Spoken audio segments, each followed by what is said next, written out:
presence, Lord Jesus. Hallelujah. We give you glory. We ask for Lord Jesus to manifest yourself, Lord Jesus, during this study, Lord Jesus.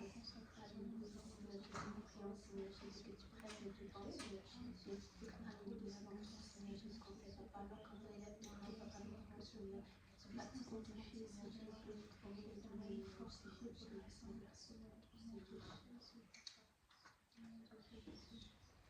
Le roi dans sa beauté, vêtu de majesté, la terre est dans la joie, la terre est dans la joie, sa gloire resplendit. L'obscurité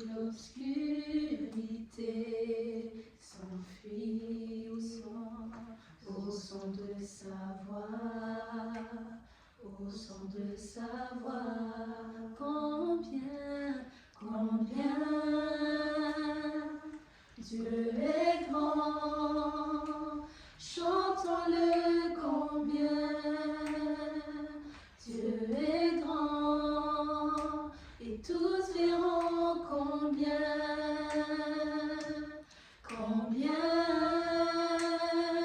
Dieu est grand, oui, combien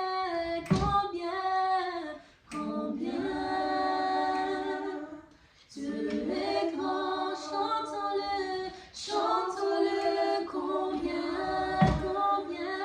Dieu est grand, et tous diront combien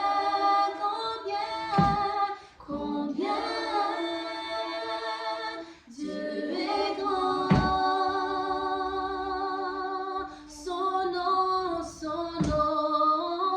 Son nom est tout puissant. Il est digne de louange. Et je chanterai combien Dieu est grand. Oui, son nom est tout puissant. Son nom est tout puissant. Il est digne de louange. Et je chanterai combien Dieu est grand. Combien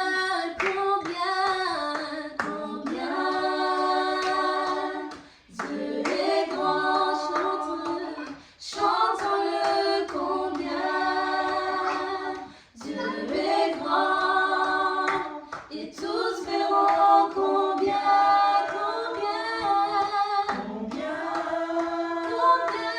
Dieu est grand.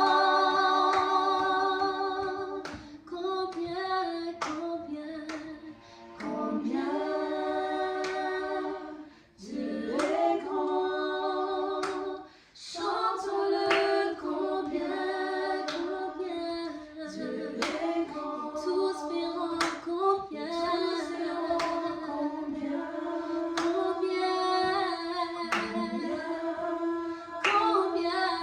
Dieu est grand.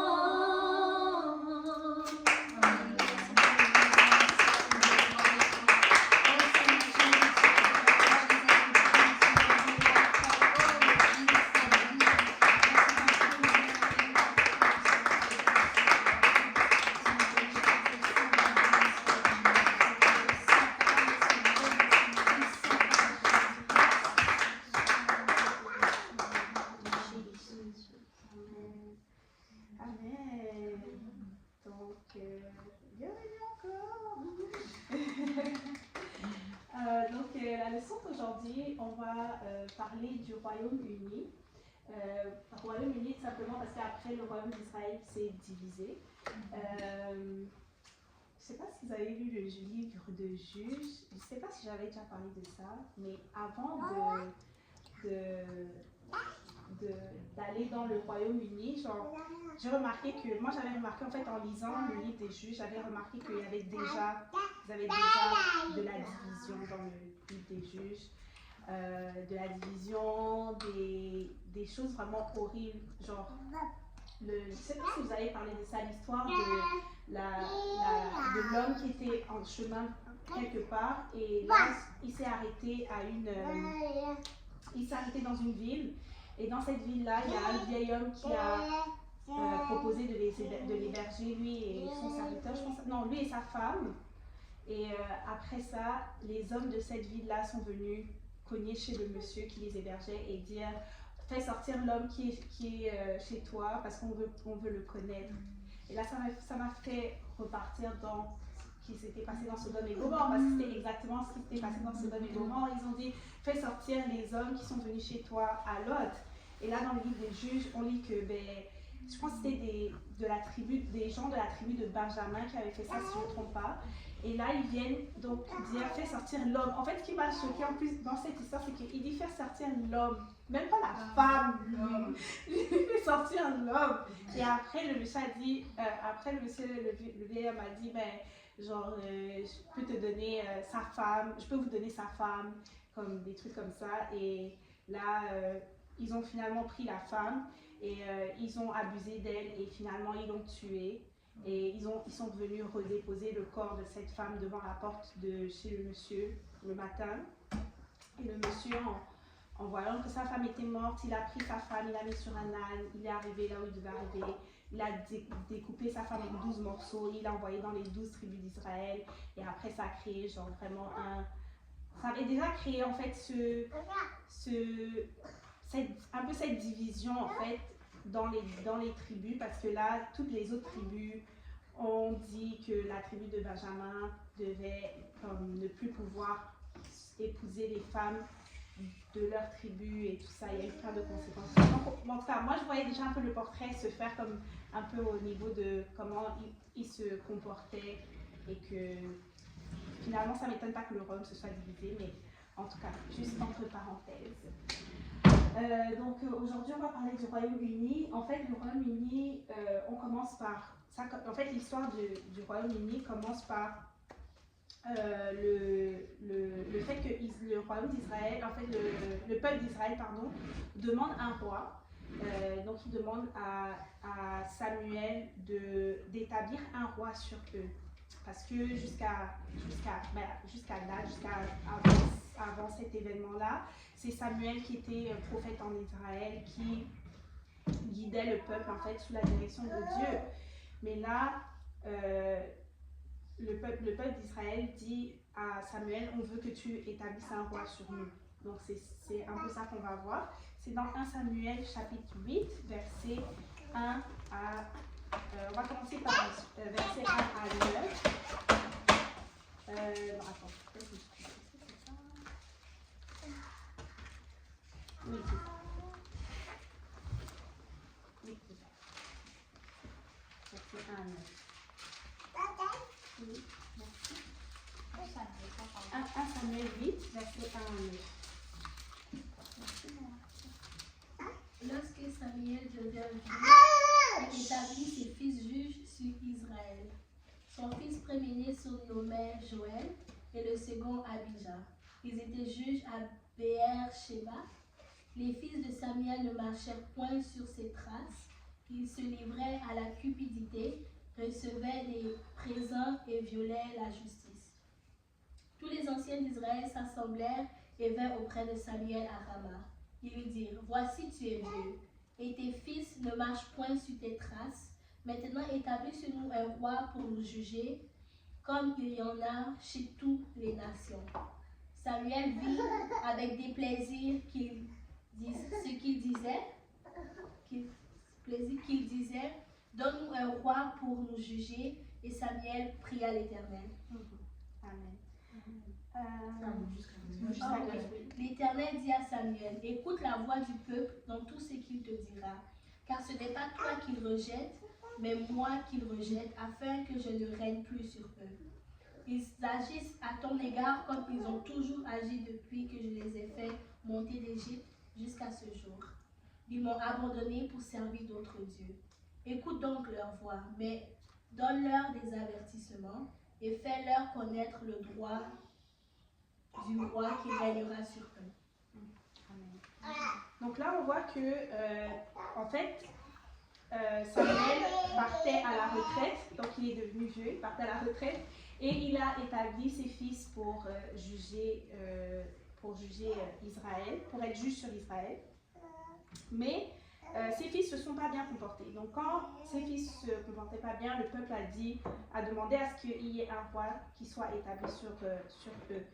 Et au début, ça peut paraître comme une demande légitime, parce qu'évidemment, mais si les fils de Samuel ne se comportent pas bien, ben, comme ça techniquement, c'est comme de premier abord, ça paraît comme une demande légitime de dire, ben, là, tes fils, ils ne pas la faire, ben, donc on veut un roi. Mais en fait, on voit que la demande du roi, c'était pas parce que les fils se comportaient pas bien, parce que si c'était vraiment juste ça leur motivation, mais ils auraient dû dire à Samuel, ben, prie l'Éternel qu'il identifie d'autres juges sur nous.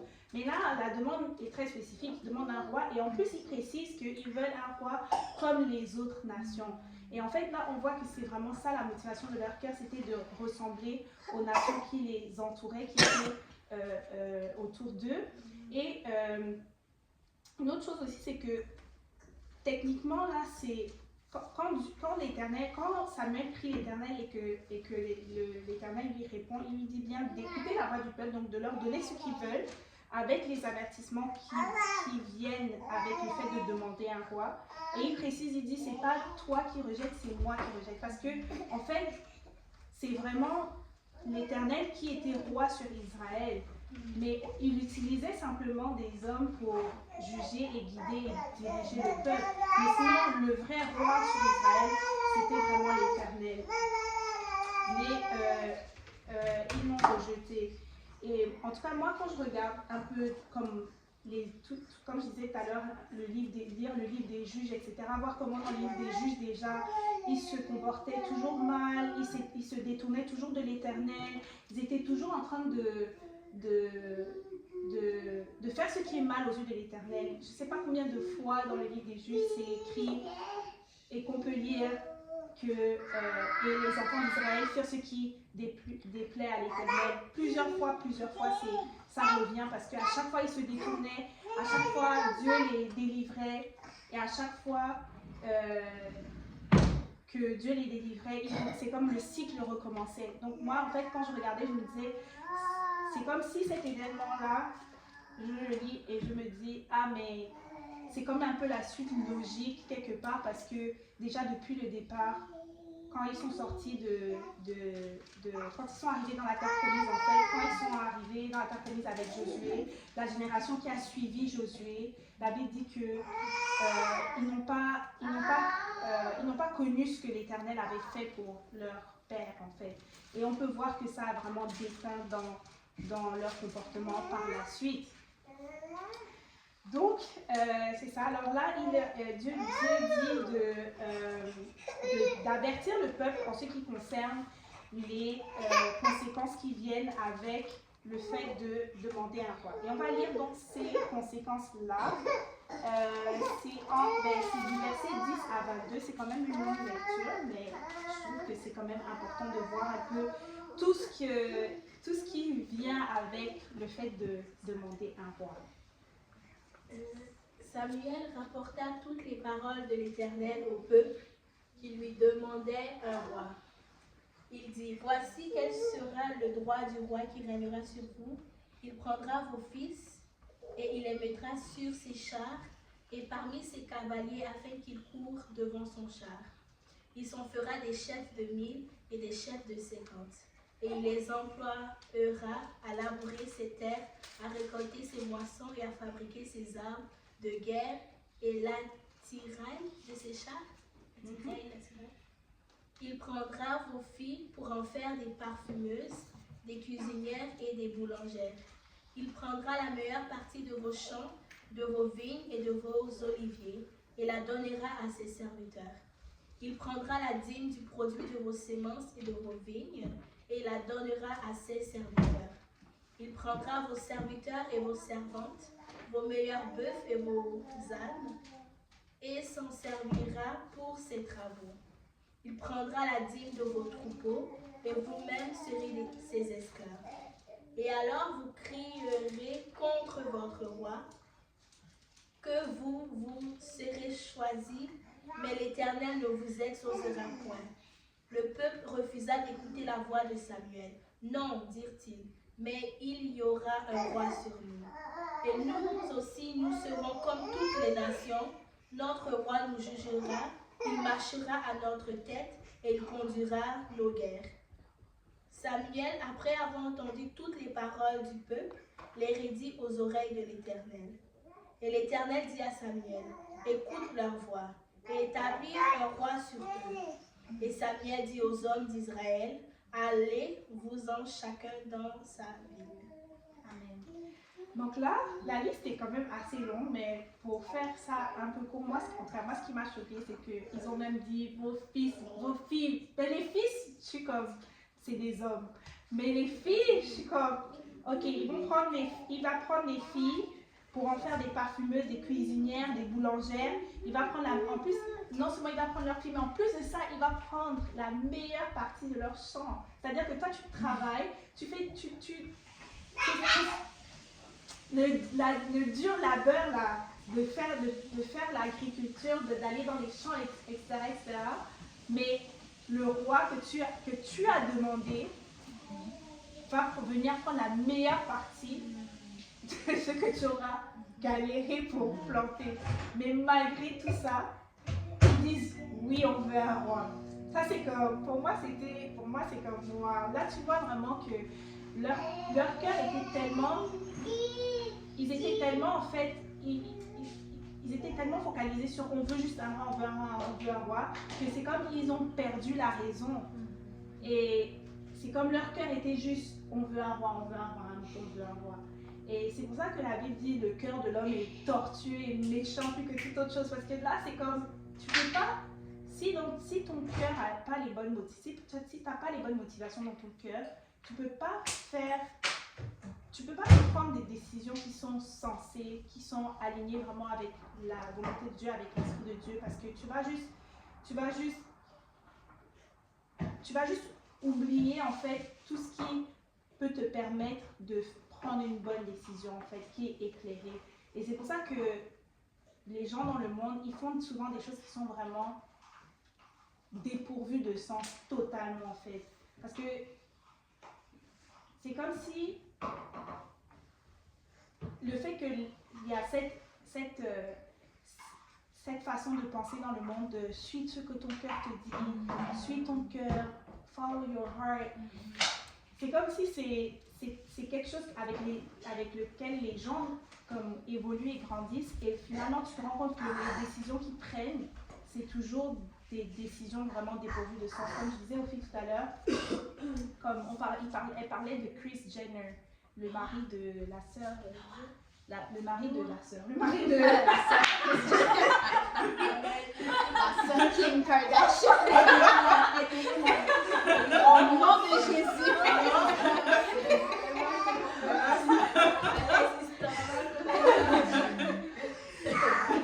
Maman passe à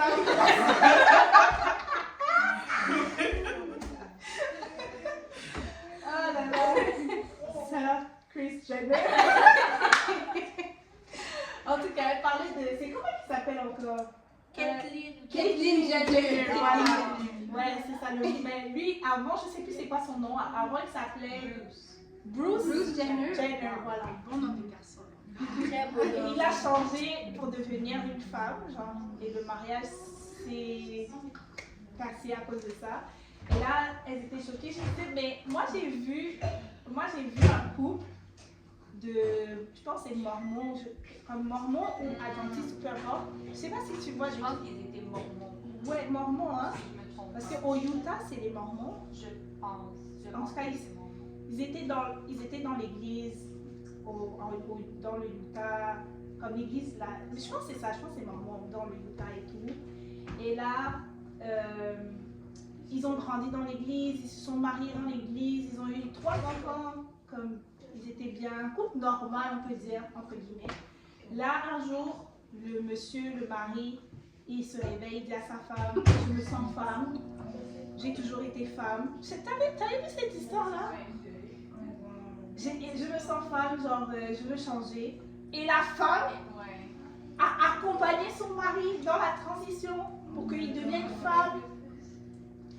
Oh, je vois c'est qui? Tu vois, c'est qui? Non, moi je vois pas c'est qui. C'est ils sont influenceurs célèbres. sur Instagram. Ouais. Ils vivent en tant que leurs enfants et tout. Oui. Tout le monde est dans la maison. Oui. Ok, ouais, je Ça, vois c'est c'est qui. vraiment... Et c'est comme, quand j'ai vu ça, je dis comme,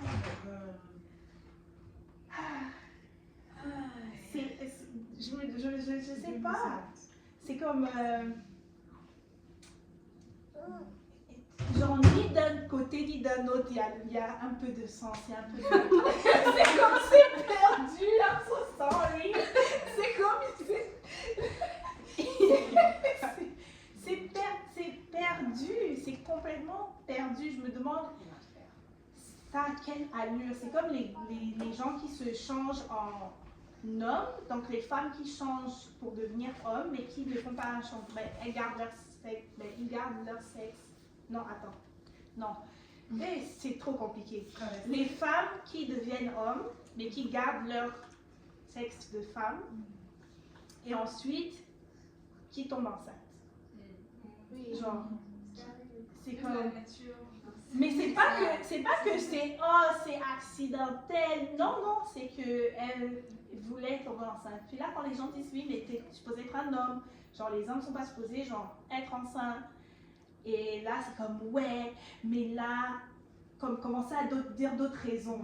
Je suis comme mais ça n'a aucun sens. Même vous ne comprenez même pas ce que vous êtes en train de dire ou de faire. Parce que si tu dis que tu es vraiment un homme et que tu te sens homme, c'est-à-dire que tu rejettes vraiment tout ce qui est fondamental d'une femme. C'est-à-dire que, ok, même si par exemple on peut dire que c'est parce que tu n'as pas pu faire la chirurgie, parce que ça coûte cher ou peu importe, mais comme ça veut dire que tu ne veux pas avoir cette expérience-là qui est propre aux femmes, mais ils le font quand même. So là, c'est comme, ok.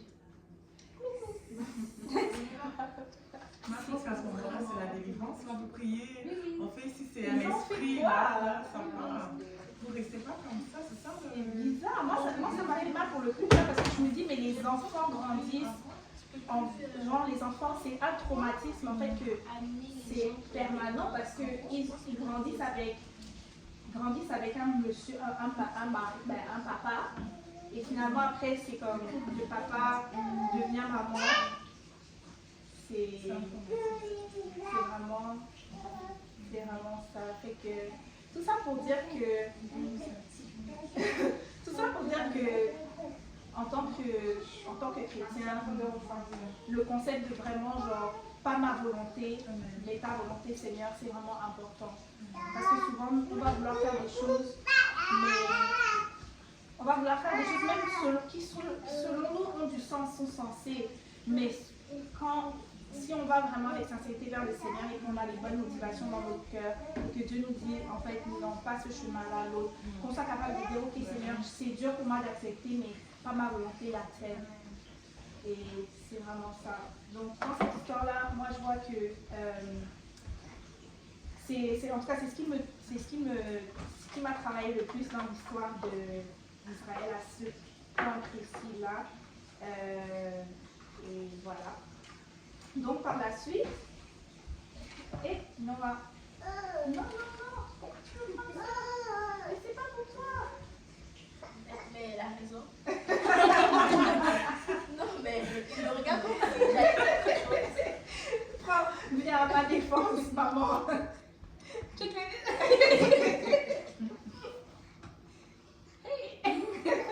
Ça va. Oh, je peux te dire Et donc après ça, donc, Dieu conduit Samuel vers Saül qui allait être roi. Et on voit un peu comment ça se passe. En fait, on voit dans toujours 1 Samuel, mais chapitre 9. On va lire à partir du verset...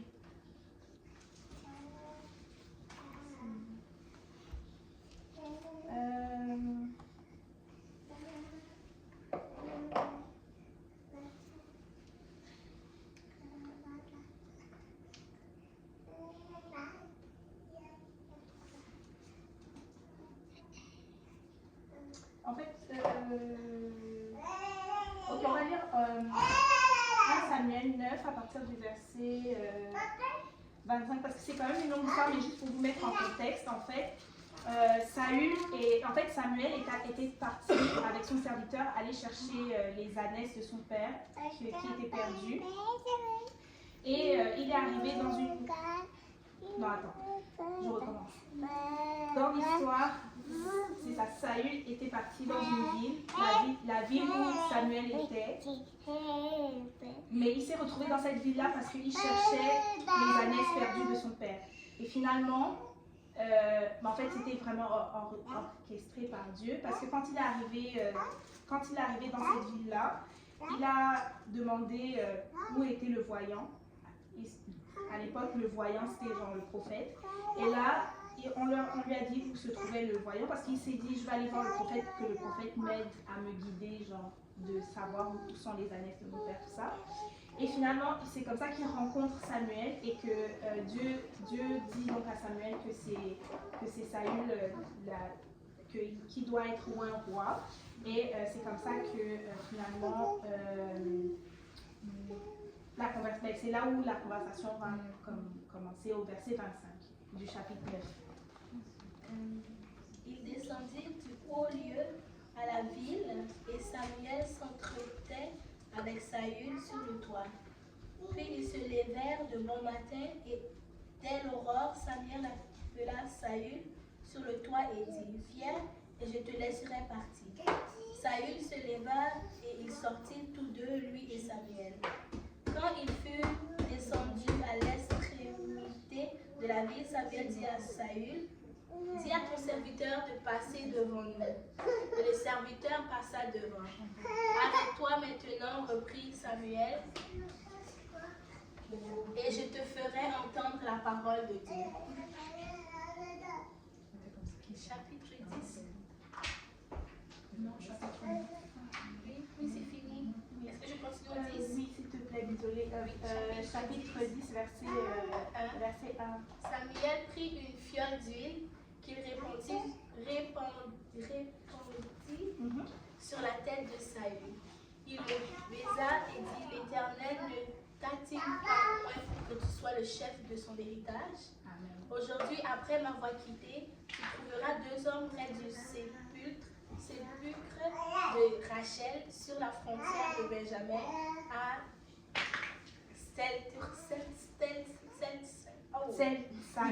Seltsash. Ils te diront les ânesses que tu es allé chercher sont retrouvées. Et voici ton père ne pense plus aux ânesses, mais il est en peine de vous. Et dit, que dois-je faire au sujet de mon fils?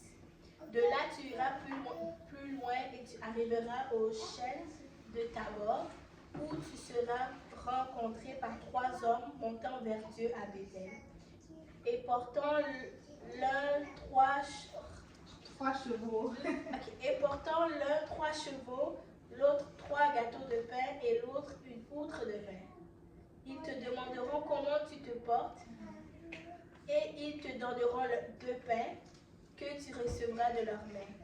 Après cela, tu arriveras à Gibéa Elohim, où se trouve une garnison de Philistins. En entrant dans la ville, tu rencontreras une troupe de prophètes descendant du haut lieu, précédés du luth, du tambourin, de la flûte et de la harpe, et prophétisant eux-mêmes.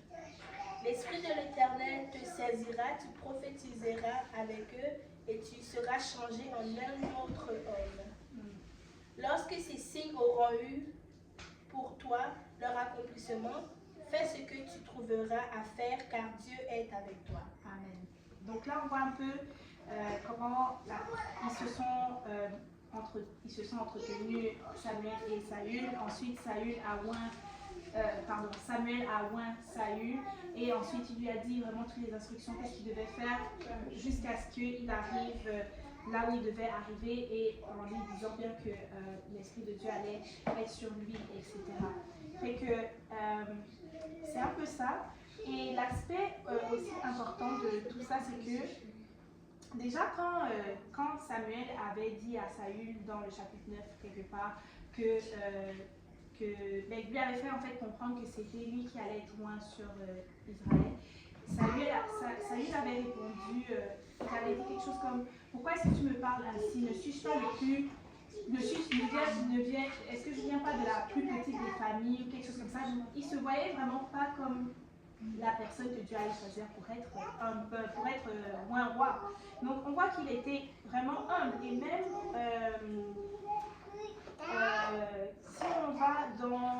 si on saute en fait au verset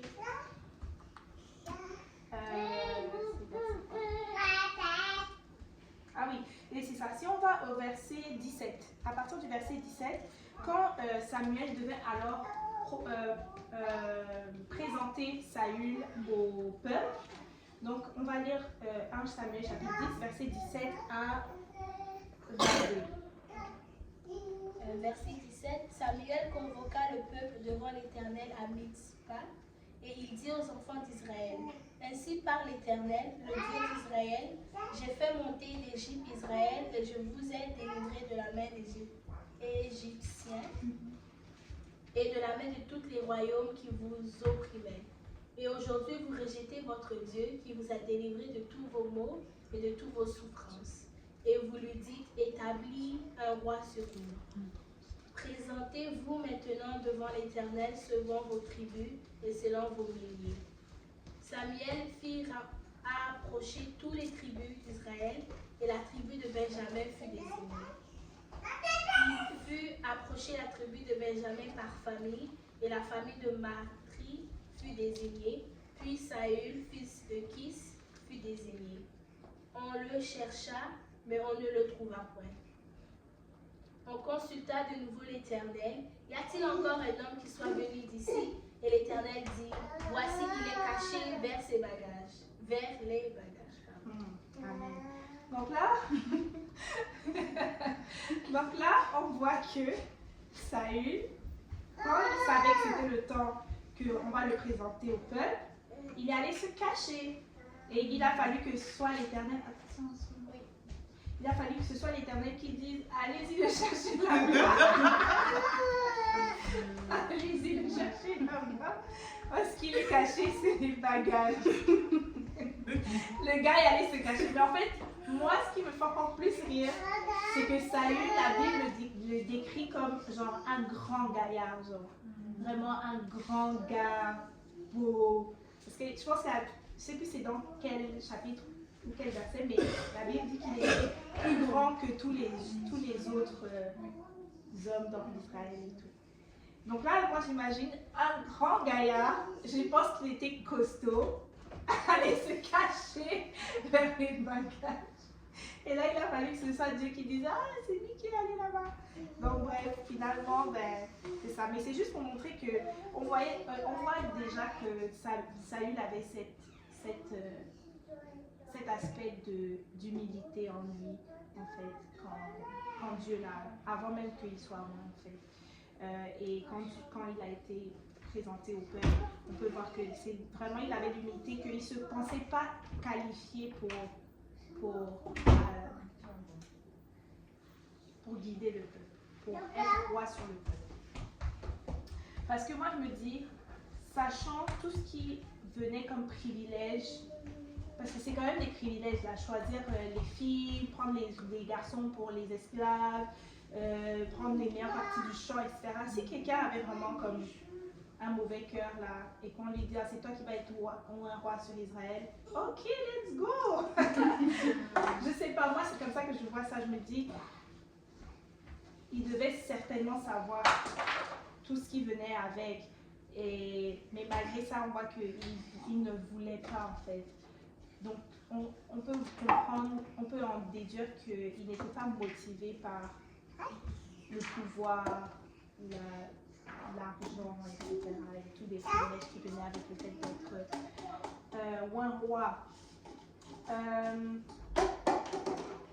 Donc c'est ça, mais malheureusement, au fur et à mesure que le temps va passer, on va voir que Saül est passé de l'homme Saül à l'orgueilleux Saül. Oui. Et moi, personnellement, j'ai pas trouvé humble. Tu l'as pas trouvé un? Ok, toi, non, parce que moi, ça m'intrigue dans ma tête. Parce que je compare pas toujours Saül avec David. Oui. Dans le sens que quand il a dit qu'il était le moindre, là, j'ai trouvé que, ok, ça faisait du sens de humilité.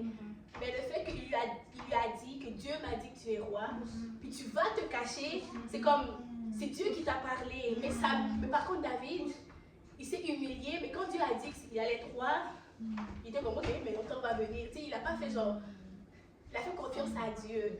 Puis quand tous les événements sont passés, tu sais, je veux dire que c'est pour ça qu'il a failli d'écouter la voix de Samuel à un moment donné, que David n'a pas failli. Je sais pas. Je me suis posé des questions. C'est une autre Je façon sais de pas, voir. c'est Mais des c'est questions une autre de façon aussi. Mais C'est une bonne, Ouais, ça. parce que moi, personnellement, je ne vais pas te mentir, tu sais, quand il dit il a changé un autre homme, ouais. moi je priais, j'étais comme ça, il a changé un autre chose. Après, j'étais comme finalement, non, laisse-moi être David. Non, mais parce Mais que... je sais pas, mais ça m'a juste. Mais parce que, attends, toi tu vois comme si qu'il sera changé en un autre homme, ça veut dire que c'est pas dans un bon Non, sens. non, pas le fait qu'il allait se cacher. Tu sais, au début, oui, il s'est dit, je viens d'une tribu plus petite. Mais tu sais, oui, tu peux voir une forme d'humilité. Mais tu sais, quand à un moment donné, Samuel va parler, puis c'est considéré à ce moment donné, c'est que c'est Dieu qui te parle, puis il allait se cacher après. Pour moi, c'est comme une fausse humilité. Parce que c'est comme c'est Dieu qui t'a dit que tu allais être roi. Oui, mais attends. Non, mais ça, c'est moi. Ok, je suis Non, j'ai d'accord, dit ça. mais moi je me dis, on est souvent un peu, moi je trouve qu'on est quand même un peu dur à les juger parce que moi je me dis, attends, moi si Dieu me dit que, je sais pas moi, tu sais même, c'est pas juste moi, il y a plein de gens que genre, ils entendent l'appel de Dieu, ils savent que c'est l'appel de Dieu, mais ils fuient. Est-ce que ça veut dire qu'ils sont pas humbles? Moi, j'ai dit non. Ah ouais? Moi, j'ai dit non. Mais ça, c'est mon expérience personnelle. Donc si Dieu te dit, attends, si Dieu te dit, oh mais moi je trouve que c'est super intéressant. Parce Mais moi que- je me dis, comme c'est dur quand même. Parce Oui, que, c'est dur. Mais à ce temps, tu sais, moi, j'essaie de me dire, à ce temps-là, quand Dieu te parle, tu veux faire. Je me donne ça. attends. Si, par exemple, parce que quand tu dis quand Dieu te parle, mais Dieu lui a pas parlé directement. Il a parlé Sauf que, au travers oui, mais le prophète, tu savais non? qu'à travers le prophète, c'est Dieu qui te parle, non? De ce que je comprends, Oui, à ce temps-là, c'est comme si c'était Dieu qui te parlait, non? Oui, bien Je sûr. me Non, tu te trompes pas. Non, bien sûr. C'est juste pour dire, ok, si le pasteur vient te dire, ah, Maëva, bon, si tu t'aimes, non, ok. Le pasteur vient te dire, ok, Maëva, Dieu a dit que c'est toi qui vas partir en Afghanistan pour être évangéliste. Mais je vais dire honnêtement, je veux pas. Mais si c'est Dieu, tu comprends? Je vais dire honnêtement, je veux pas. Mais parce que Dieu a dit, je vais faire confiance. Mais des fois, nous, on a cette fausse, en tout cas moi, personnellement, par mon expérience, j'ai cette fausse humilité de faire. Mais au fond, je ne suis pas humble. C'est une fausse humilité. Mais qu'est-ce qui. Parce que genre, je sais pas comment. Mais moi, c'est comme ça, je l'ai vu. Puis peut-être Dieu voulait me parler à travers ça pour moi, mon propre problème. Peut-être c'est peut-être ça. C'est pour ça que moi, j'ai remarqué, j'étais comme. Non, parce Parce que que. je sais pas, moi je trouve que c'est quand même dur parce qu'on a. Ben, Peut-être c'est juste. Dieu voulait juste me parler par rapport à ça, mon propre problème. Tu sais. moi c'est un bon point. C'est juste que moi je trouve que c'est dur. Ouais. Moi, je trouve que c'est dur. Mais...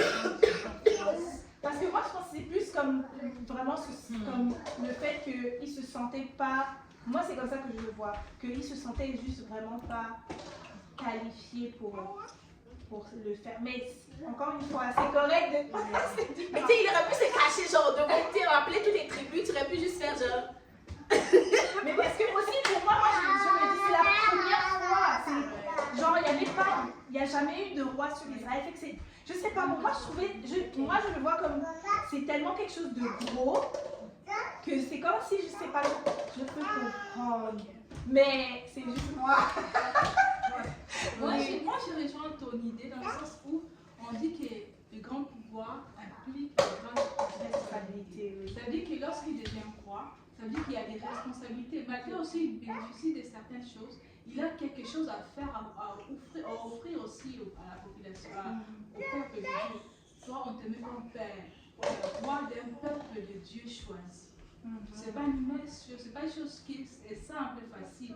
Parfois les gens se cachent, non parce que c'est une fausse semblance, peut-être la peur de cette responsabilité aussi peut amener une personne de fuir ça. Une fausse semblance, Dieu va le. Je sais pas, parce qu'il avait l'esprit de Dieu. Là, il était comme fraîchement rempli. On sait lorsqu'on est fraîchement rempli de l'esprit de Dieu, Dieu te songe. Tu ne peux pas faire semblant sur Dieu. Même lorsque tu fais semblant, Dieu va le voir. Pourquoi Dieu a choisi lui? Donc, il avait quelque chose de bon en lui. Je peux dire que on dit donne l'homme l'argent et tu verras son vrai visage. Dans le sens que lorsqu'il a goûté le pouvoir, c'est là qu'il a commencé à gérer à lui cette soif de pouvoir. Il ne voulait plus changer, il ne voulait plus s'égarer de ce pouvoir, il voulait toujours être au sommet. C'est là qu'il a failli. Mais lorsqu'il était encore sans pouvoir, il n'avait comme rien. C'était juste, je suis comme ça, Dieu m'a pris comme ça. Moi, je sais pas, moi je peux. Oui, mais plus dans, moi je vais plus dans ce sens parce qu'en plus de ça, je me dis que.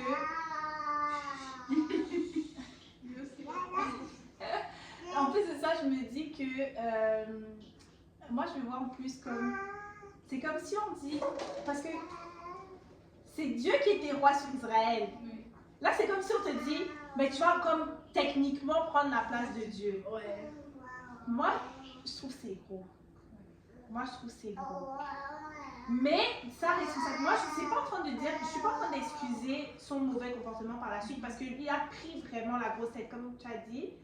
Moi, je pense que là où il a vraiment failli, c'est de vraiment ne pas cultiver sa relation avec Dieu.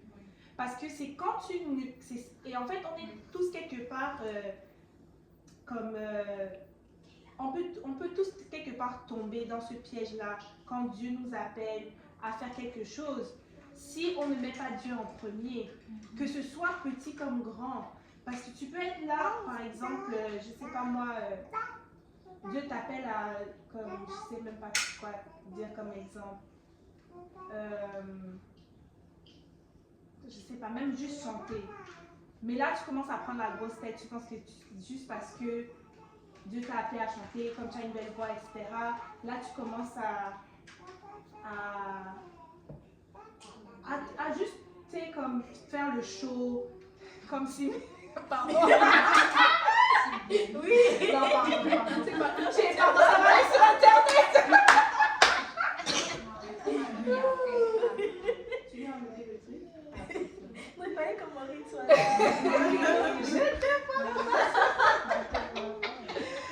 Donc, c'est ça. Et en plus, il y a beaucoup d'exemples comme ça. Il y a beaucoup de gens, comme Elvis Presley et tout, qui ont commencé à chanter dans l'église, mais après, comme ils ont pris un peu la popularité et tout ça, après, ils sont allés dans le monde, ils se sont vraiment égarés, ils ont pris la grossette. C'est un peu, bon, ça fait penser un peu à ça. Je me dis, on est tous quelque part, quand Dieu nous appelle à faire quelque chose de grand, on est tous quelque part, on peut tous se retrouver là si on ne met pas Dieu vraiment en premier, si on ne cultive pas notre relation avec Dieu, en fait. Moi, je pense que c'est plus dans ce sens-là que Saül a vraiment perdu et failli parce que il n'a...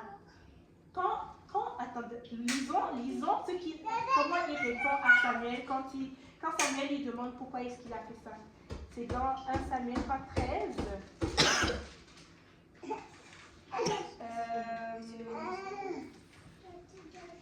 Le premier, c'est dans... non, 1 Samuel 15...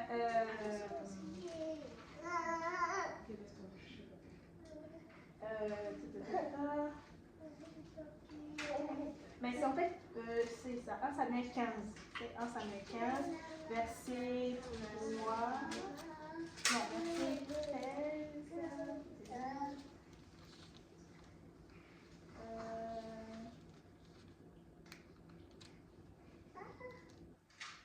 Oui, c'est ça, verset 13 à 15.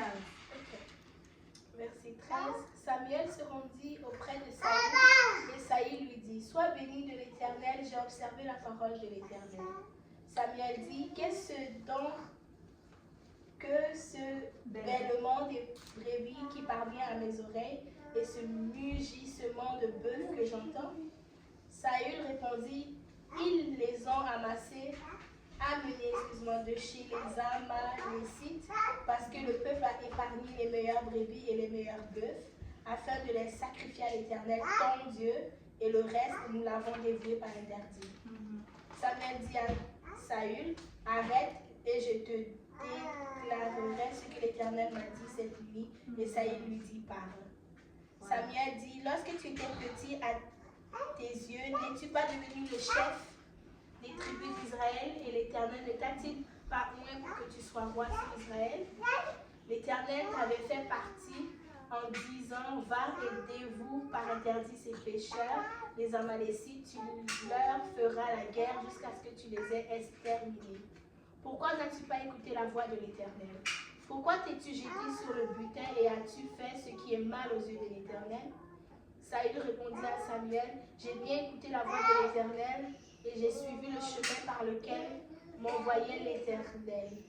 J'ai amené Agar, roi d'Amalek, et j'ai dévoué par interdit les Amalécites. Mais le peuple a pris sur le butin des brebis et des bœufs comme prémisse de ce qui devait être dévoué, afin que les sacrifices à l'Éternel, ton Dieu, à Gilgal. L'Éternel dit, non, Samuel dit, excuse-moi, l'Éternel trouve-t-il du plaisir dans les holocaustes et les sacrifices, comme dans l'obéissance à la voix de l'Éternel? Voici, l'obéissance vaut mieux que les sacrifices, et l'observation de sa parole vaut mieux que la graisse des béliers. Car la désobéissance est aussi coupable que la divination, et la résistance ne l'est pas moins que l'idolâtrie et les téraphins. Puisque tu as rejeté la parole de l'Éternel, il te rejette aussi comme roi. Amen.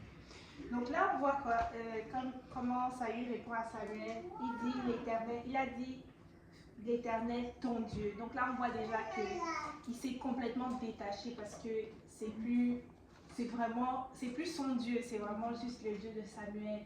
Donc on voit déjà qu'il y avait ce détachement. Et ce détachement, moi, je pense que c'est pas venu d'un coup. Moi, je pense que c'est quelque chose, comme je disais tout à l'heure, que ça n'a pas été cultivé. La relation avec Dieu n'a pas été mise en priorité et en premier dans la vie de Saül. Et c'est ça qui a fait que finalement, genre, il a vu, il y avait le pouvoir, il y avait l'orgueil. Là, ils sont allus quand ils étaient... ils ont été contre Amalek et que Dieu lui avait dit de tout dévouer par interdit. Mais là, il a partiellement dévoué les choses par interdit. Il a juste gardé les meilleurs brebis et tout ça. Et en plus de ça, il accuse le peuple. Donc il dit que... Non, donc c'est comme les trois plus mauvaises combinaisons que tu puisses avoir. Le mensonge, l'orgueil, et l'autre c'était quoi? Attends, le mensonge, l'orgueil et la soif de pouvoir. Donc c'est comme les trois mauvaises combinaisons. Parce qu'il a c'est comme en fait quand il soif de pouvoir, c'est soif de pouvoir et convoitise. Parce que c'est vraiment juste la convoitise qui l'a poussé à juste garder les choses qu'il aurait dû juste exterminer. C'est un peu ça. Et Samuel lui dit que l'obéissance vaut mieux que les sacrifices et l'observation de la parole de l'Éternel, donc vaut mieux que la graisse des béliers. Il lui dit que la désobéissance est aussi coupable que la divination. La divination, en fait, c'est comme la sorcellerie, en fait. Donc il dit que quand tu désobéis à Dieu, il dit que tu es en train de faire la sorcellerie. Et il dit que la résistance, donc résistance, on peut le voir, en fait on peut le comprendre comme, c'est quoi le mot, comme l'endurcissement du cœur. Donc tu résistes, parce que la Bible dit que Dieu résiste aux orgueilleux. Donc c'est comme l'endurcissement du cœur, l'orgueil, c'est un peu tout ça la résistance. Il dit que la résistance, c'est pas moins que l'idolâtrie. Et les téraphins, c'est en fait des... comment on appelle ça? Des gens de totems, ouais, genre des statues, des trucs comme ça. Donc, ouais, les téraphins, en fait, c'était comme des... Mais c'est comme des statues, en fait. Moi, le mot qui me vient en tête, c'est les totems, parce que c'est comme... ça, c'est comme des objets que les gens gardent comme... Protection. Ouais, comme protection, comme...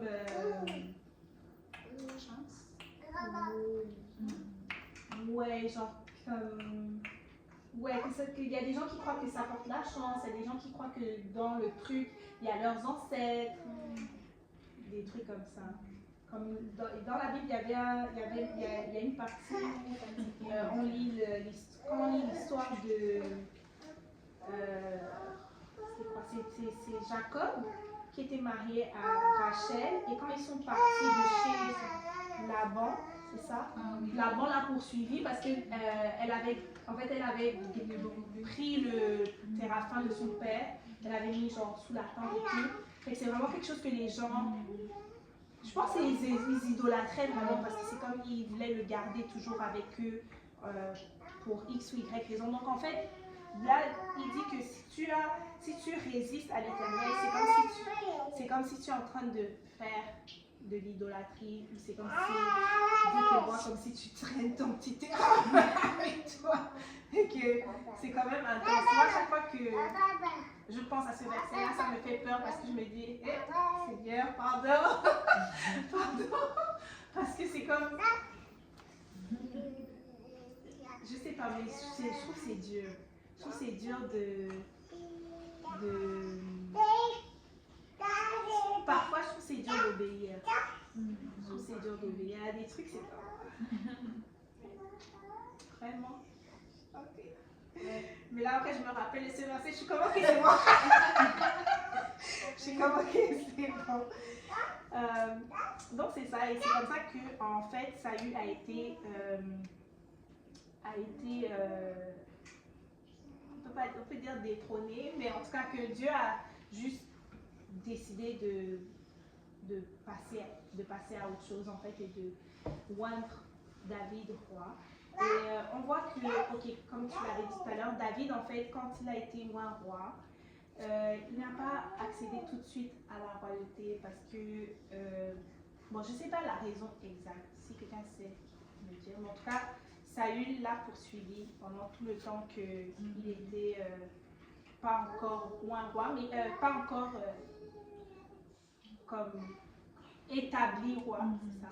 Parce qu'il était déjà oint roi, et Saül savait, et Saül avait vraiment développé une grosse jalousie. Et surtout que je pense que Saül voulait que ce soit son fils Jonathan qui soit, qui succède, en fait, qui prenne la royauté. Mais c'est ça. Est-ce que quelqu'un sait pourquoi ça a pris autant de temps? Je sais plus. Il ne peut pas être roi tant qu'il y a le droit, non? Il fallait que le roi, non? Je sais pas. Parce qu'il y avait déjà un roi. Mais Saül le poursuivait, mais... Et il était toujours roi, non? Mais Dieu avait déjà dit que genre, je veux plus de toi. Quand même, son rôle de roi, il continuait quand même. Dieu s'est enlevé de lui, mais son rôle de roi sur le peuple, il continue encore à l'exercer, non?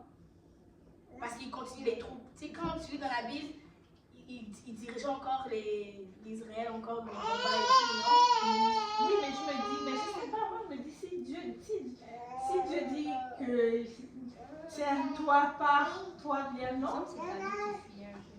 Mais David fuyait parce que Saül le poursuivait. Mais c'était pour ça, me semble, qu'il n'y a pas juste comme été tout seul dans la maison et tout, parce qu'il ne pouvait pas Saül aller le suivre, me semble que c'était ça. Mais si on détrône un roi, non, on peut le Oui, mais sauf que est-ce que le peuple avait été d'accord? Je pense que oui, parce qu'il y avait les femmes qui chantaient. Oui, parce que comme il a tué Goliath, David, C'est vrai. comme le peuple aurait juste pu... Mais David avait peur. Non, Je sais pas. Pour moi, je crois que peut-être Dieu travaillait David.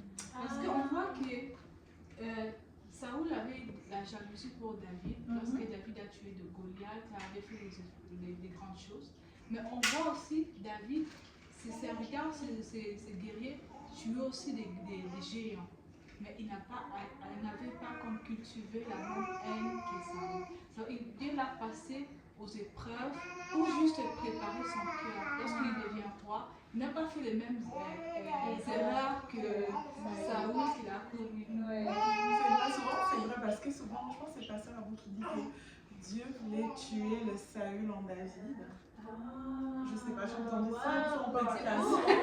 C'est ça que Pasteur Comment je l'ai entendu une fois en prédication et tout, qui disait comme que justement, parce que Dieu ne voulait pas que David répète les mêmes erreurs que Saül. Mais est-ce que c'est juste? Désolée, je sais pas. Mais Ça veut dire qu'on a genre un Saül. Ça veut dire qu'il y a qu'un Saül. C'est que chacun de nous a un Saül après David. Je crois, je sais pas. Moi, j'avais comme une rêve que je faisais souvent. Je faisais comme, je répétais la même chose. Jusqu'à ce que Dieu m'explique. Lorsque tu comprends les leçons de cette épreuve, que tu dépasses par un autre. Ça ne prenait pas grand-chose pour que Dieu mette David à la place de Saül. Peut-être le temps de préparation, ou bien le temps du cœur de David n'était pas encore en place. Les périodes peut-être c'était juste la formation pour son cœur, jusqu'à ce que son cœur soit vraiment en place. Il avait l'occasion même de tuer Saül, mais il n'a pas fait ça. Donc son cœur, c'est après la deuxième tentative que Dieu a fait comme laisser Saül mourir par ses ennemis. Mais il n'a pas permis que David porte la main sur lui. Donc cette étape-là de pardonner son ennemi, la personne qui te fait du mal, mais toi tu fais du bien. C'est dans cette étape-là qui est arrivé que Dieu avec toi tu vas être prêt. Mais qu'est-ce que vous. Parce que. Quand Saül. Non, je suis d'accord. C'est bon, mais c'est juste que moi, attends, moi je me demande alors. Parce que quand Dieu dit à Samuel que. Voilà. Samuel dit à Saül que l'Éternel s'est choisi un homme selon son cœur. Donc pour moi, je me dis, c'est-à-dire que David avait déjà le cœur selon Dieu. Parce que, mais pourquoi il voulait encore. Je sais pas, moi je trouve que c'est. Je sais qu'il y a toujours des choses à travailler. Mais on va lui demander. Je sais vraiment que. Je sais vraiment. En fait, je me dis, est-ce qu'il y a comme. Je sais qu'il y a toujours des choses à travailler dans le cœur des gens, mais c'est. Il a dit, David avait le cœur selon Dieu depuis le départ. Mais est-ce que ça pose David alors? Mais parce que quand David va être loin, on voit déjà que c'est vraiment qu'il avait le cœur selon Dieu. Moi je vois, enfin, on le voit, il avait déjà le cœur selon Dieu, mais je me dis oui, bah, il y a toujours quelque chose à travailler, mais je sais pas, pour moi je trouve que c'est comme. En fait, je pense que c'est peut-être parce que j'ai trop la compassion, parce que moi j'ai mal pour David qui a dû traverser tout ce qu'il a eu à traverser en fait. Parce que c'est quand même beaucoup.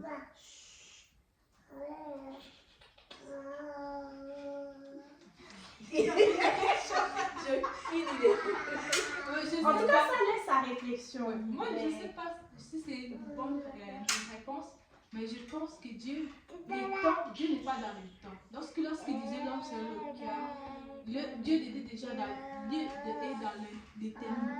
Il peut dire l'homme selon le cœur, c'est le cœur là qui va avoir. Ok. Je ne sais pas. Ah, c'est bon, oui, c'est vrai, puisque Dieu n'est pas dans le temps. Non, c'est vrai, c'est bon ça. Oui, c'est vrai. Non, c'est vrai. Et aussi, pour renchérir vraiment sur ce qu'elle disait, et on voit aussi que David, c'était lui qui prenait soin du troupeau, en fait. Est-ce qu'on peut voir aussi l'aspect, justement, que c'était lui qui était prêt à aller devant pour garder ses brebis. Donc, David dit qu'il a combattu le lion, l'ours.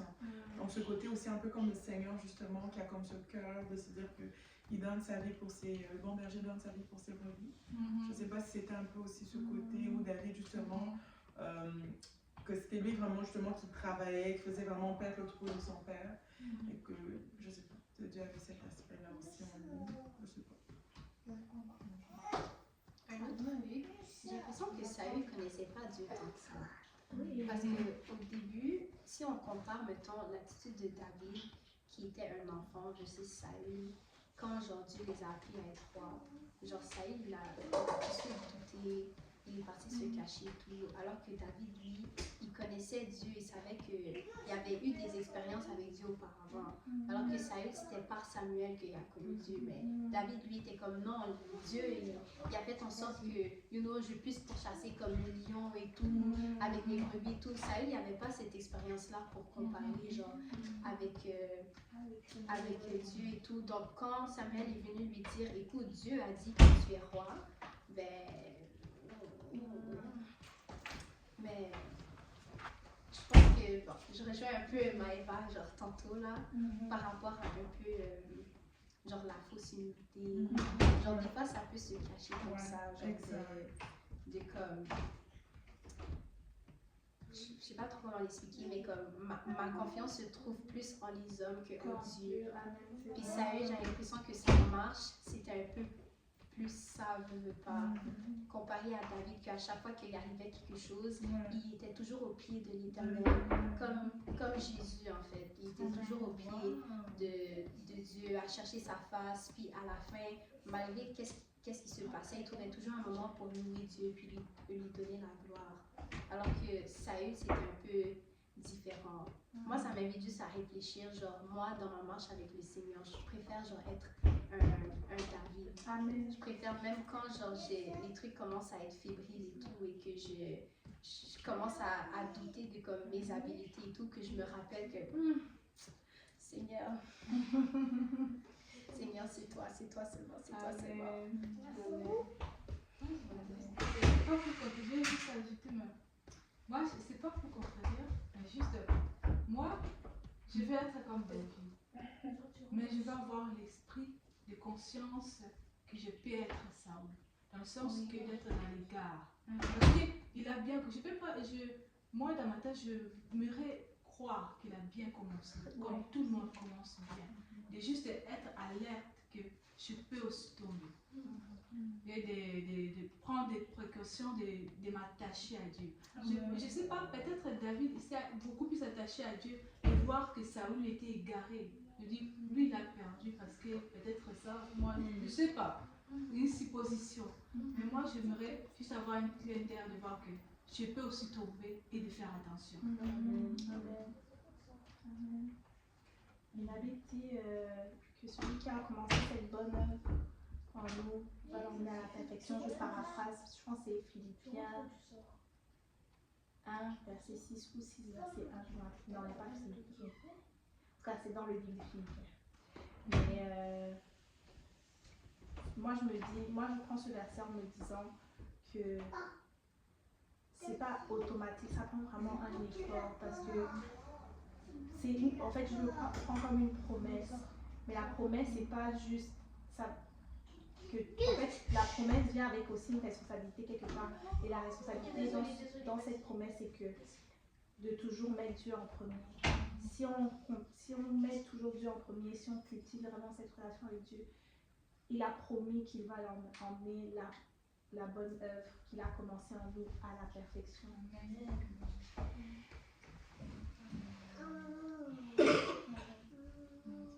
Et aussi, justement, juste pour rebondir, je ne sais pas si ça rejoint un peu ce qu'on disait, mais on voit justement deux façons de faire. Saül avait tendance à beaucoup cacher, il voulait comme garder cette perfection-là. Justement, comme on se dit qu'il a tout comme garder cette perfection-là, de se dire que il faut bien faire, comme cette pression. Tu sais, souvent, on peut avoir justement à un moment donné dans notre marche où on veut tellement bien faire que souvent on va essayer de paraître d'une façon ou de faire certaines choses. Et moi, ce que j'aime beaucoup avec David, c'est que quand même David s'est laissé David avait beaucoup de zèle. La preuve, quand il a vaincu Goliath, il avait cette assurance en l'Éternel. Il savait reconnaître aussi ses faiblesses, souvent, que quand justement il a commis l'adultère, etc., qu'il a été justement vraiment comme, il a fait vraiment pire que Saül a fait. Mais David a reconnu justement, et moi je pense qu'il y a vraiment ce côté-là aussi, là qu'on peut dire comme, à faire une distinction, là, comme qu'on peut regarder. Parce que je pense que, comme tu disais justement, le Seigneur a vu loin l'homme selon mon cœur aussi. qui avait vraiment ce cœur un peu plus humble que celle qui voulait toujours montrer que comme tout va bien, j'ai le contrôle, je reste le roi. Mais à un moment donné, là, je ne sais pas pour vous, mais vraiment, il y a des fois, là, c'est compliqué.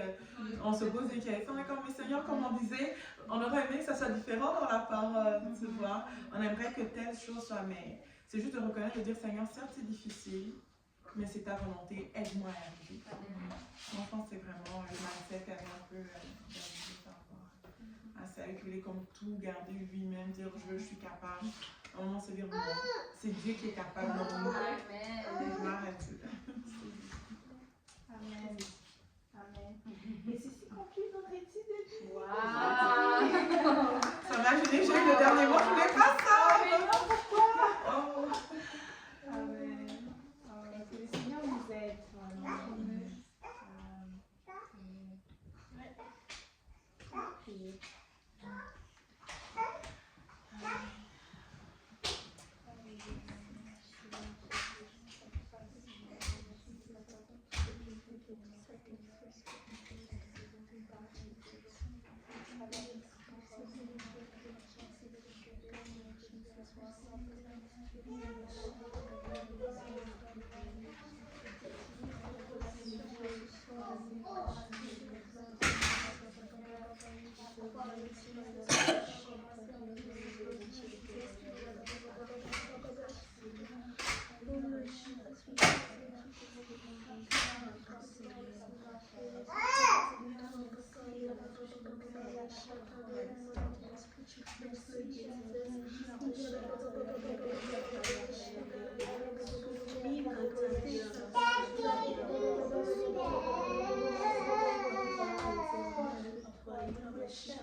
Jésus.